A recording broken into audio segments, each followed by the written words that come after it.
광장의 탄식에 정치와 민주주의에 대한 걱정만 담겨 있는 게 아닙니다. 안보도 말이 아닙니다.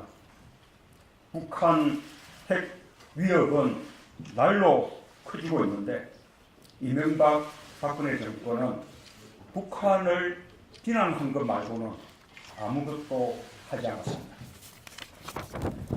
국민들은 남북 간의 군사적 충돌, 심지어는 전쟁이라도 일어나는 게 아닐까 걱정하게 되었습니다.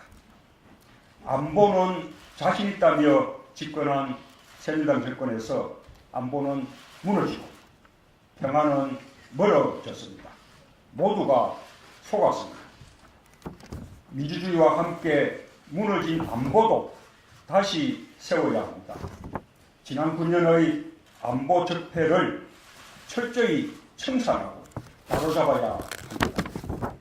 튼튼한 안보, 강한 대한민국으로 가려면 다음 4가지를 뿌리 뽑아야 합니다.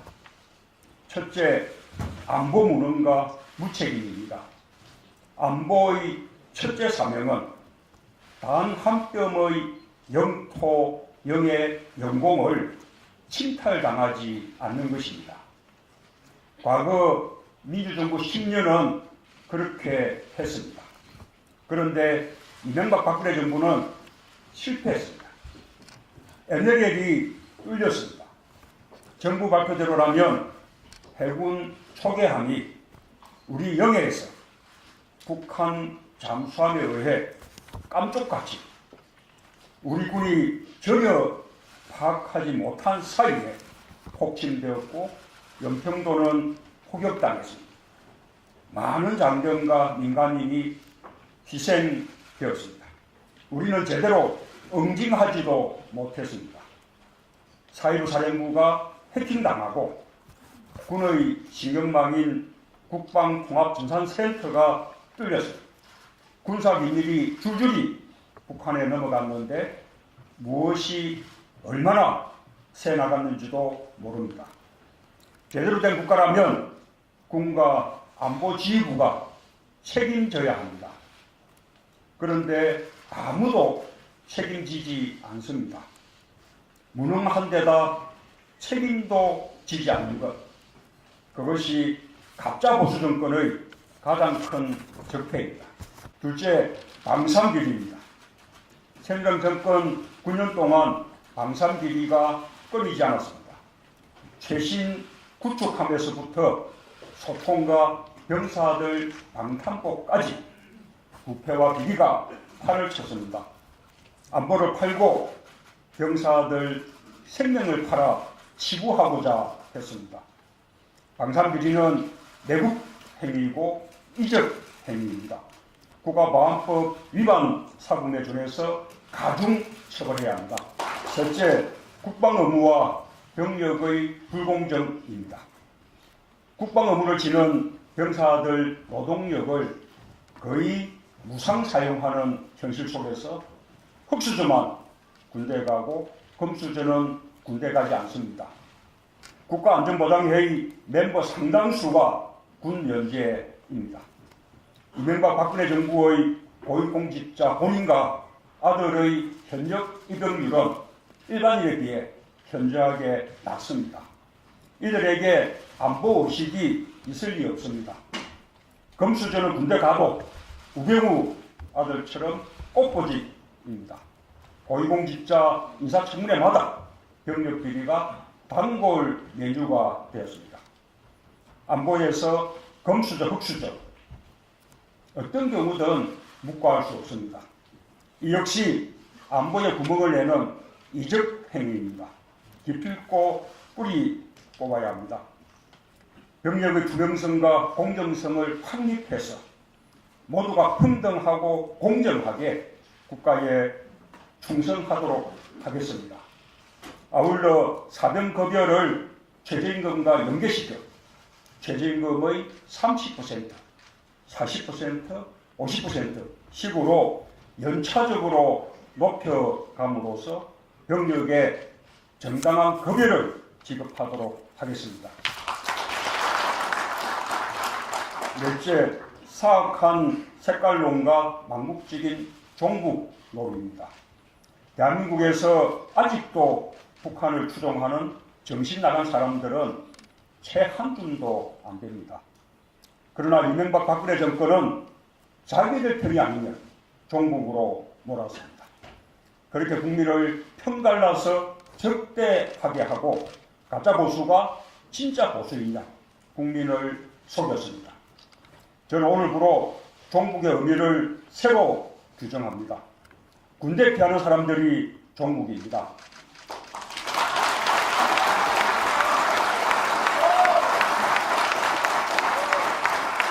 방상기비 사범들이 종북입니다. 국민을 편갈라서 분열시키는 가짜 보수 세력이 종북입니다. 흑전사 출신인 저보고 종북이라는 사람들이 진짜 종북입니다.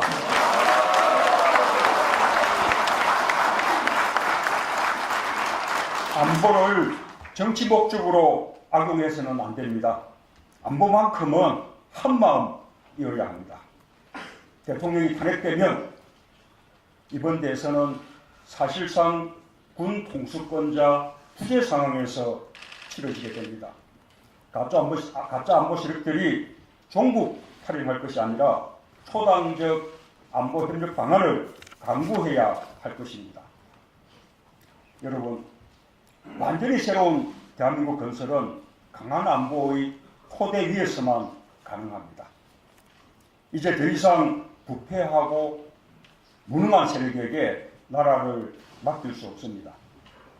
저 문재인은 그 준비가 되어 있습니다.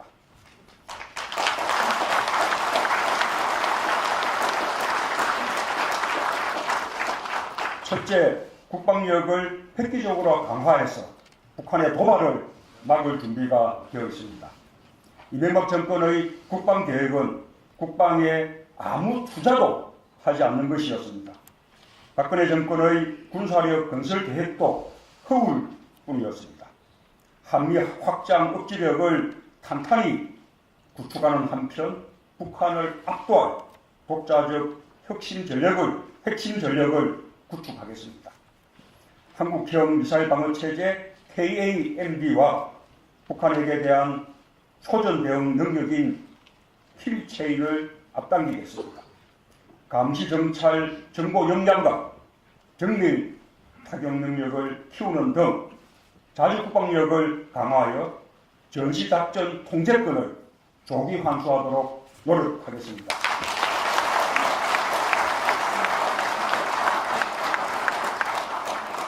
둘째, 북핵 문제를 해결할 준비가 되어 있습니다. 북핵 문제는 우리만의 문제가 아닙니다. 그러나 우리가 직접 당사자입니다. 우리의 생존이 달려 있습니다. 우리가 주도적으로 나서서 해결해야 합니다.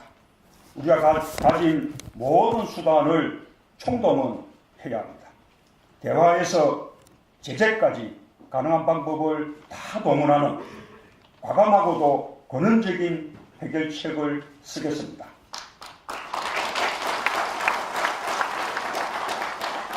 북핵 문제를 해결할 수 있다면 어디라도 가고 누구라도 만나겠습니다. 물론 이 모든 과정은 미국, 중국, 일본 등 우방국과 긴밀히 협력할 것입니다.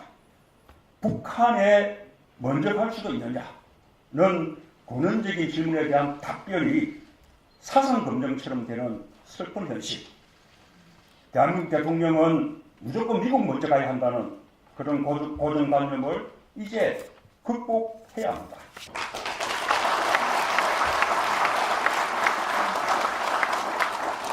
북한에게도 엄중히 경고합니다. 핵과 미사일은 북한의 안전을 보장하지 않습니다.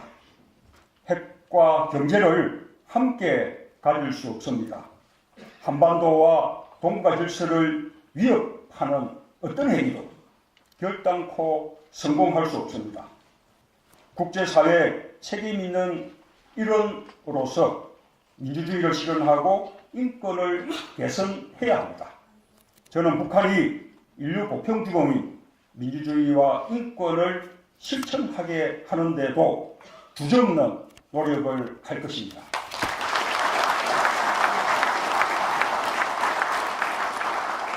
셋째, 한미동맹을 더욱 공고히 할 준비가 되어 있습니다. 앞으로도 한미동맹은 우리 외교의 근간입니다. 그 자체가 우리 안보의 핵심 이익입니다. 트럼프 정부 출범으로 어떤 변화가 올지 일부 걱정하는 분위기도 있습니다. 양국의 어떤 정부가 들어서도 혈맹은 혈맹입니다. 우리는 민주정부 10년 동안 미국 민주당 행정부들, 공화당 행정부들 긴밀하게 협력했던 국정 경험을 갖고 있습니다. 한미관계는 70년 친구 사이입니다. 신뢰를 바탕으로 더욱 호혜적이고 건설적 관계로 발전시켜 나갈 것입니다.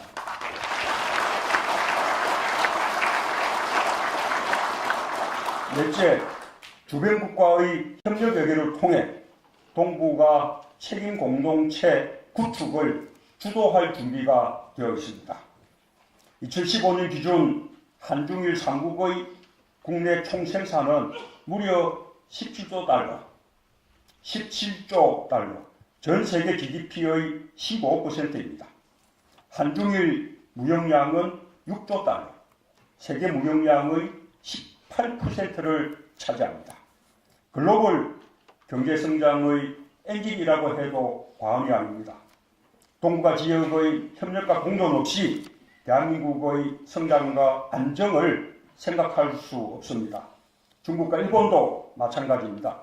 그러니 한국과 중국과 일본은 영내 안보와 경제 협력을 제도화해 나가면서 공동의 책임을 나누어져야 합니다. 당당한 협력 외교는 안보 비용과 부담을 크게 줄이고 경제적 선순환 효과로 되돌아옵니다.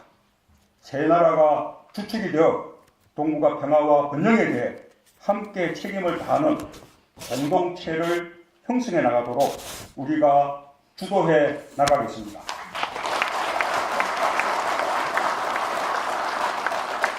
다섯째, 든든한 안보를 바탕으로 한 평화 만들기로 우리 경제 영역을 북한과 유라시아 대륙으로 확장할 준비가 되어 있습니다. 안보가 경제이고 평화가 경제입니다. 우리 기업과 젊은이들이 북한과 대륙으로 진출하는 것이야말로 헬조선에서 탈출할 가장 획기적인 방안입니다.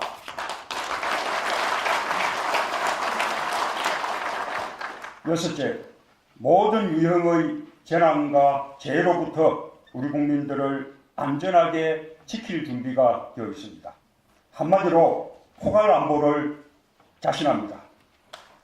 오늘날 세계 곳곳에는 자연재해와 대형 사고가 끊이지 않습니다.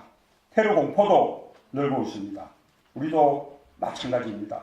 지진 피해와 자연재해, 대형 화재와 지하철 사고 등 국민들 안전이 계속 위협받고 있습니다. 세월호 참사 이후에도 달라지지 않았습니다. 이제 국가가 국민의 안전을 책임져야 합니다. 일상의 위험과 불안으로부터 국민들 안전을 확실하게 지켜야 합니다. 정부가 무한 책임을 지는 책임 정부가 되어야 합니다.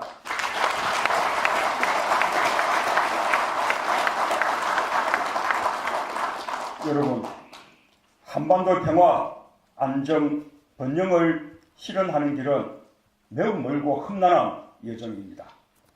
그러나 가야 할 길입니다. 저는 지난 몇 년간 준비해 왔습니다. 정책 공간, 국민 성장도 강한 대한민국의 비전과 전략을 잘 다듬어 주시기 바랍니다. 좋은 비전과 대안으로 국민들에게 희망과 믿음을 드립시다.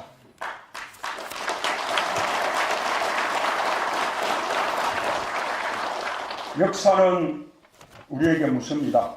전란의 와중에 도성을 버리고 도주한 군주가 있습니다. 조정이 정쟁에 빠진 동안 전쟁이 나고 정부는 없었습니다. 그때 바다를 지켜 나라를 구한 장수가 있습니다. 누가 뭐라 하든 철저히 준비하고 힘을 축적하면서 위기에 대비했습니다. 누가 옳습니까? 우리의 선택은 무엇입니까?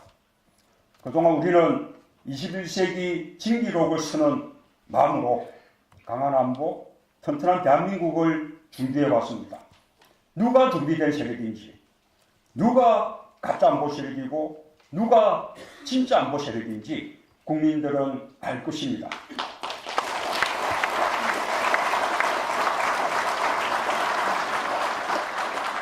지금 우리 국민은 위대한 촛불혁명으로 구시대를 끝내고 새시대를 열고 있습니다. 완전히 새로운 대한민국으로 갈 수 있는 역사의 갈림길에 우리는 서 있습니다. 그 출발은 튼튼한 안보입니다. 그 뒤결은 안전하고 평화롭고 강력한 대한민국입니다. 우리에게는 12척의 배보다 훨씬 막강한 대한민국 국민이 있습니다. 국민을 믿고 그 길로 갑시다. 감사합니다.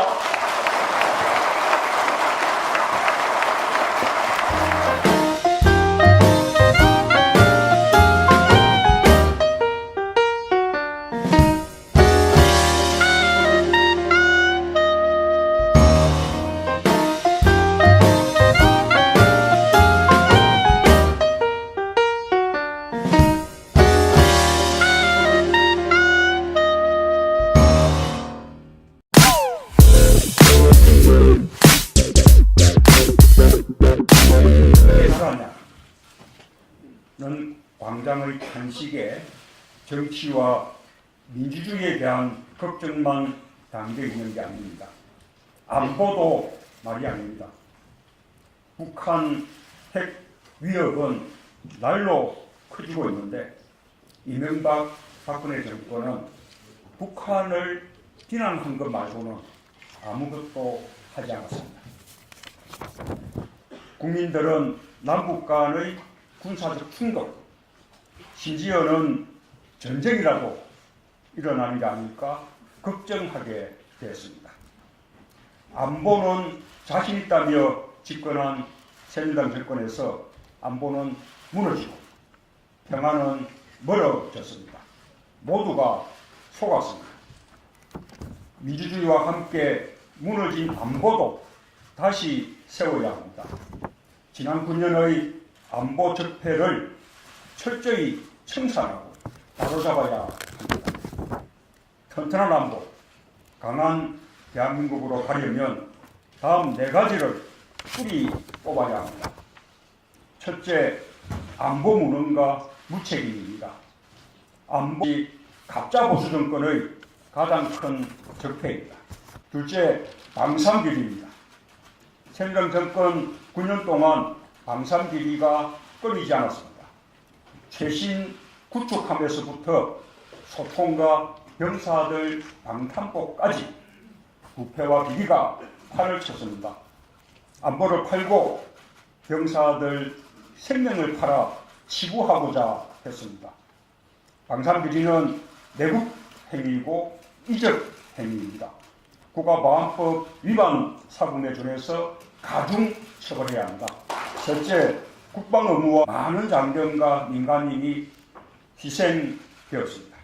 우리는 제대로 응징하지도 못했습니다. 4.15 사령부가 해킹당하고 군의 신경망인 국방통합전산센터가 뚫렸습니다. 군사기밀이 줄줄이 북한에 넘어갔는데 무엇이 얼마나 새 나갔는지도 모릅니다. 제대로 된 국가라면 군과 안보지휘부가 책임져야 합니다. 그런데 아무도 책임지지 않습니다. 무능한 데다 책임도 지지 않는 것. 그것이 안보의 첫째 사명은 단 한 뼘의 영토, 영의 영공을 침탈당하지 않는 것입니다. 과거 민주정부 10년은 그렇게 했습니다. 그런데 이명박 박근혜 정부는 실패했습니다. NLL이 뚫렸습니다. 정부 발표대로라면 해군 초계함이 우리 영해에서 북한 잠수함에 의해 깜짝같이 우리 군이 전혀 파악하지 못한 사이에 폭침되었고 연평도는 포격당했습니다.